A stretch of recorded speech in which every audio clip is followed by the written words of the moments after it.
Hello नमस्कार दोस्तों, जय हिंद, वंदे मातरम, भारत माता की जय। No clipping no drama, only काम की बात, मेरा क्लास के साथ। दोस्तों, जैसे कि आपको पता है कि राज्य शहरी आजीविका मिशन मध्य प्रदेश के अंतर्गत 2 पदों पर भर्ती निकली हुई है। एक है सामुदायिक संगठन और दूसरी है तकनीकी सहायक। तो दोस्तों, इसका जो एग्जाम है वो भी हो चुका है। अब हमको इंतजार है दोस्तों रिजल्ट का। तो दोस्तों, कल हमने एक्सपेक्टेड कट ऑफ की एक वीडियो बनाई थी, जिसके अंतर्गत हमने जनरल कैटेगरी का जो कट ऑफ रखा था 65 नंबर से लेकर 75 नंबर तक।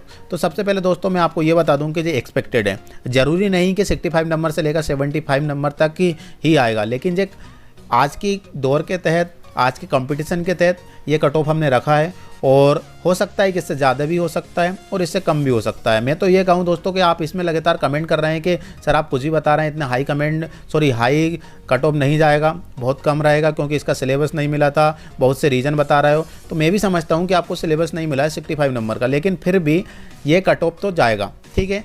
अब आप हमारे पास लगातार कर रहे हैं कि सर ये ऐसा नहीं हो सकता है, मतलब बहुत सी अनर्गल बातें कर रहे हैं जो कि उचित नहीं है और मैं आपको बता नहीं सकता। आप कमेंट के माध्यम से देख सकते हैं और आप देख रहे हो तो आप समझ सकते हैं। तो दोस्तों, इसका जो कट ऑफ है, मैं तो चाहता हूं कि कट ऑफ रहे ही नहीं, जिन्होंने भी एग्ज़ाम दिया है उनकी इस रिक्रूटमेंट के तहत ज्वाइनिंग हो जाए, मैं ये चाहता हूँ। लेकिन मेरे कहने से और ना कहने से कोई फ़र्क नहीं पड़ने वाला। ये एडमिन की प्रॉब्लम है। डिपार्टमेंट क्या करना चाहता है, क्या नहीं करना चाहता है, वो डिपार्टमेंट के ऊपर डिपेंड करता है। तो दोस्तों, सबसे पहले तो आज हम इस वीडियो के माध्यम से यही बात करने वाले हैं कि आखिर कट ऑफ कैसे तैयार होता है। पहले बात तो ये समझना होगा कि हमको आखिर कट ऑफ कैसे तैयार होता है।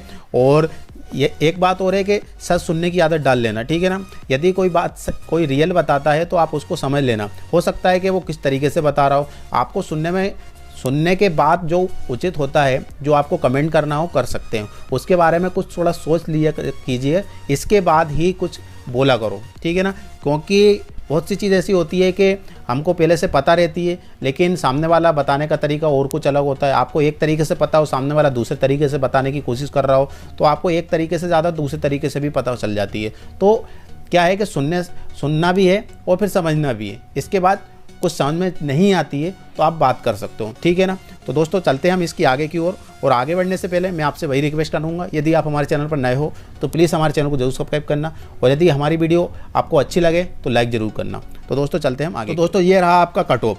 तो ये तो हमारी पिछली वीडियो के अकॉर्डिंग हमने बता रहे हैं। जैसे कि हमने तकनीकी सहायक का जो कट ऑफ रखा था 65 नंबर से लेकर 75 नंबर तक जनरल कैटेगरी का, और ओबीसी कैटेगरी का 60 से लेकर 65 नंबर तक ये कट ऑफ रखा था ओबीसी कैटेगरी के लिए। तो दोनों का आप यहाँ पे कट ऑफ देख सकते हैं, और इसकी पहले वाली वीडियो भी आपने देख ली है और आप हमारे पास लगातार कमेंट भी कर रहे हैं। तो दोस्तों, आपको मैं बता दूँ कि जो आप एग्ज़ाम दे रहे हो तकनीकी सहायक और सामुदायिक संगठन का, ठीक है, तो इसका जो 5 से 6 शहर बने हुए थे जहां पर आपका सेंटर जाने वाला था। जबलपुर की हम बात करें इनमें से, तो जबलपुर में सिटी मैनेजर का जो एग्ज़ाम हुआ था, एक ही शहर का, उसमें 2000 लोगों ने एग्ज़ाम दिया था सिर्फ सिटी मैनेजर के लिए। ये न्यूज़पेपर में भी आया है ना, न्यूज़पेपर में भी आया है और आप देख सकते हो, पढ़ सकते हो। जब एक सेंटर में जाकर 2000 लोगों ने इसका एग्ज़ाम दिया है तो समझ सकते हो कि आपके इंदौर और भोपाल 2 मेन सिटी होती है जिसके अंतर्गत ज़्यादा से ज़्यादा यहाँ पे कैंडिडेट का सेंटर पहुँचता है, ठीक है ना। अब वहाँ पे 2000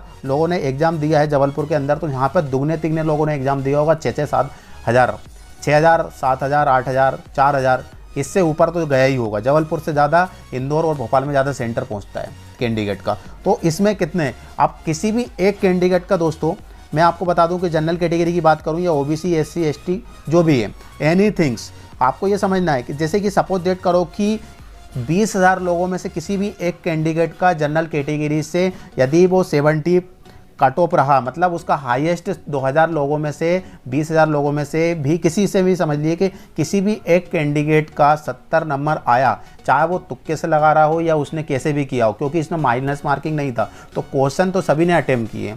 तो उसमें किसी की कैंडिडेट के भी यदि 70 नंबर आ गए, पहली नंबर में बता रहा हूँ कि कट ऑफ कैसे तैयार होता है, उसके तहत बता रहा हूँ कि कट ऑफ 2 तरीके से तैयार होता है दोस्तों, ठीक है ना। वो 2 तरीके से मैं आपको ये बता देता हूँ। सबसे पहले ये समझ लिए कि एक तरीका ये है दोस्तों कि रिजल्ट आने पर तैयार होता है, ठीक है ना। एक रिजल्ट आ गया आपका, ठीक है ना, रिजल्ट आ गया आपका, और रिजल्ट आने के बाद आपका जो भी रिजल्ट रहा और उसमें डिपार्टमेंट कि किसी भी कैंडिडेट के जनरल कैटेगरी की हम बात करें तो 70% आंसर आ गए उसके, समझ लो 100 में से उसके 70 नंबर आ गए, तो आपकी जो कट ऑफ यहीं से स्टार्ट हो जाएगा। हाईएस्ट नंबर आपका 70 रहा 100 में से, तो इसके नीचे कितने लोगों तक गए, ठीक है ना। अब बात आती है यहाँ पर पोस्ट की। अभी सिटी मैनेजर की 69 पोस्ट है, हम 70 एवरेज लेके चलते हैं। यदि 70 को 3 गुना लेके चलते हैं तो 210 आ जाएगा, ठीक है ना। अब 210 लोग कितने आ रहे हैं, 210 यहाँ पे देखिए 70 से नीचे हो सकता है कि वो 68 से लेकर 70 के बीच में हो जाए 210 लोग, 65 से लेकर 70 के बीच में हो जाए, हो सकता है कि 60 से लेकर 70 तक हो जाए। ये कैसे कह सकते हैं आप, हो सकता है कि सिर्फ 69 और 70 के बीच में ही हो जाए, 1% का गैप रहे और इसके बीच में ये कैंडिडेट आ जाए, तो उनको सबको ले लेगी। और इसके बाद इसमें से छठी करते हुए सिर्फ कितने लोगों को ले लेगी, 70। तो ये कब डिपेंड करेगा, हो सकता है कि ये 210 को ही ना बुलाए, क्योंकि सिर्फ एक ही प्रोसेस बची है अब, वेरिफिकेशन, डॉक्यूमेंट वेरिफिकेशन होगा और इसके बाद आपकी ज्वाइनिंग और ट्रेनिंग हो जाएगी, ठीक है ना। तो अब इसके बीच में 210 को तो ना बुला सकती, हो सकता है दुगने को बुला लें, ये हो सकता है कि 70 लोगों को ही बुला लें। तो उसमें से 70 लोग कितने पे डिपेंड कर रहा है, यदि कोई भी हाईएस्ट कैंडिडेट 70 रहा तो और उसके नीचे कितने रहा, तो कट ऑफ यहीं से स्टार्ट हो जाएगा दोस्तों, ठीक है ना। ये हो गई आपकी एक तरीका है जो कि रिजल्ट आने के बाद कट ऑफ तैयार होता है। आपका दूसरा तरीका मैं बता देता हूं दोस्तों, एक कट ऑफ रहता है डिपार्टमेंट की ओर से ही, कि डिपार्टमेंट ही पहले से सिलेक्ट कर देता है कि हमें 70% से नीचे कैंडिडेट को लेना ही नहीं है। जैसे नीट की हम बात करें तो नीट में 80% से नीचे लोगों को नहीं लेते हैं, ये आपको पता है। बहुत से एग्जाम ऐसे हैं कि जिसमें पहले से कट ऑफ तैयार है, जैसे 70% से लोगों को नीचे नहीं लेना है, ऊपर से जितने भी आएंगे उनको ले लेंगे, वो भी सीट के अकॉर्डिंग, मेरिट लिस्ट के अकॉर्डिंग। तो उसमें 70% के नीचे जितने भी कैंडिडेट आए उनको ले ही नहीं लेगा, चाहे वो री एग्जाम ले लेंगे, दूसरी बार एग्जाम ले लेंगे, या उसका रिक्रूटमेंट है वो कैंसिल कर देंगे, कैंसिल तो नहीं करेंगे, उसका री एग्जाम हो सकता है। लेकिन आप चाहो कि मेरे 35 नंबर पे 30 नंबर पे सिलेक्शन हो जाए, तो ये पॉसिबल नहीं है दोस्तों। आप हमारे पास लगातार कमेंट कर रहे हैं कि सर जनरल कैटेगरी का 60% जाएगा, तो दोस्तों यदि एसटी कैटेगरी का फिर तो 30% हो जाएगा। मैं तो कह रहा हूँ आप कि 30% भी ना हो, आप तो जिन्होंने भी एग्ज़ाम दिया है उनका सभी का सिलेक्शन हो जाए भाई, मेरी ये हार्दिक इच्छा है। लेकिन मेरे कहने से और ना कहने से कोई फ़र्क नहीं पड़ने वाला इन बातों पर। तो डिपार्टमेंट की ओर से यदि अभी तो ऐसा ऑफिशियल नोटिफिकेशन में नहीं बताया कि कैटेगरी जनरल कैटेगरी डिपार्टमेंट का जो कट ऑफ रहे उस पर 70% रहेगा, या फिर रिजल्ट आने पर कितना कट ऑफ रहेगा वो कह नहीं सकते। लेकिन दोस्तों मैं आपको ये बता दूं कि 70% 65 से लेकर 70% तो आपका जनरल कैटेगरी का रिजल्ट जाएगा ही जाएगा। आप देख लेना, आप समझ लेना, क्योंकि ऐसा होगा, ठीक है ना। और नहीं जाए तो और अच्छा है, नीचे ही आ जाए, ठीक है ना। मैं आपसे बोल रहा हूँ ना कि आपका कट ऑफ से मतलब ही ना हो, जिन्होंने भी एग्ज़ाम दिया हो उसको आपका सभी की ज्वाइनिंग हो जाए। लेकिन मेरे कहने से कुछ नहीं होने वाला है। डिपार्टमेंट के ऊपर डिपेंड करता है, पोस्ट के ऊपर डिपेंड करता है, मेरिट लिस्ट के ऊपर डिपेंड करता है। वहाँ पर जो भी भर्ती लेंगे तो वहाँ पे कट ऑफ ऐसा कुछ भी नहीं रखा है कि अभी के सिर्फ 70% पे ही ले लेंगे, या रिजल्ट आने पर आपका किसी कैंडिडेट का 65% रहा हाईएस्ट तो उससे कितने नीचे आ रहे हैं 3 गुने में, या पोस्ट के अकॉर्डिंग 70 लोगों को ही बुला लेंगे। तो अभी कैसे कह सकते हैं आप, यदि 70% को लेकर चलते हो दोस्तों तभी कहीं ना कहीं आपका 60 नंबर आते हैं। 100% की कहीं ना कहीं आप सोचते हो, तैयारी करते हो, तब कहीं ना कहीं आपके 80-90 नंबर आते हैं।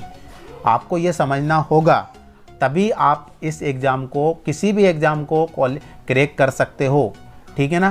तो आपका सिलेक्शन होगा, लेकिन कहाँ होगा, कैसे होगा, ये हम नहीं बता सकते। हो सकता है कि आप मेरिट लिस्ट में आ जाओ, ठीक है ना, तो उसका तो रिजल्ट आने पर ही डिपेंड करेगा। तो जो कट ऑफ है दोस्तों, मैं तो कहीं कह रहा हूँ ना आपके, क्या है इतना हाई नहीं जाएगा। हाँ, नहीं जाना चाहिए भाई, आपको सिलेबस तो मिला नहीं है, कैसे कर सकते हो आप, ये बड़ी समस्या है ये आपके साथ, ठीक है ना। 35 नंबर का हमको बता दिया, सिर्फ मात्र बचा 65 नंबर का, उसका कोई अते पते ही नहीं है, क्या करोगे आप। लेकिन कहीं ना कहीं आप एजुकेट हो, ठीक है ना, ग्रेजुएशन कंप्लीट कर रखा है आपने, पीजी कंप्लीट कर रखा है, उससे ज़्यादा भी कर रहा है, इधर उधर का सब नॉलेज भी है, तो रिक्रूटमेंट के अकॉर्डिंग कुछ भी पूछ लेते हैं। आपको 4 ऑप्शन में से वो ऑप्शन चूज़ करना होगा दोस्तों, समझ गए ना। आपने पढ़ा हो या ना पढ़ा हो, डिपार्टमेंट ये डिपेंड नहीं करता है, समझ गए ना। आप इंटरव्यू लेने जाओगे तो उसका कोई सिलेबस नहीं मिलता है कि आपसे ये पूछे जाएंगे। इंटरव्यू में आपका IQ लेवल पूछ लिया जाएगा, कुछ भी पूछ लिया जाएगा और उसका जवाब आपको देना होगा। इसमें इंटरव्यू के कोई परसेंट तो नहीं है कि 1-2 नंबर का इंटरव्यू होगा, 5 नंबर का इंटरव्यू होगा, लेकिन बहुत से पोस्ट में, बहुत सी वैकेंसीज में ऐसा होता है कि आपका हर एक कैटेगरी बटी रहती है कि आपको इंटरव्यू में इतना परसेंट, वेरिफिकेशन में इतना परसेंट, मेडिकल का इतना परसेंट, तो ये सब डिपेंड करता है। ये पोस्ट संविदा के तौर पर है, 3 साल के लिए वैध है।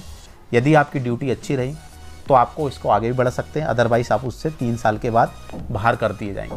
ठीक है ना, ये बात अच्छी तरीके से समझ लेना। तो ये ऐसा कंफर्म नहीं है दोस्तों, ठीक है ना। तो कट ऑफ उम्मीद करते हैं कि इससे ज़्यादा जाए, क्योंकि आप उस लिस्ट में आ रहे हो, है ना। तो मेरा ये मानना है 60% से नीचे आ जाए और अच्छी बात है, 50% से नीचे आ जाए बहुत ही अच्छी बात है, और सभी का सिलेक्शन हो जाए और भी अच्छी बात है। सभी को best of luck, good luck, ठीक है। बाकी कोई समस्या आए तो यूट्यूब कमेंट बॉक्स में या इंस्टाग्राम पर कांटेक्ट कर सकते हैं। तो दोस्तों एक नई वीडियो के साथ हम फिर से मिलेंगे। जब तक के लिए जय हिंद, वंदे मातरम, भारत माता की जय।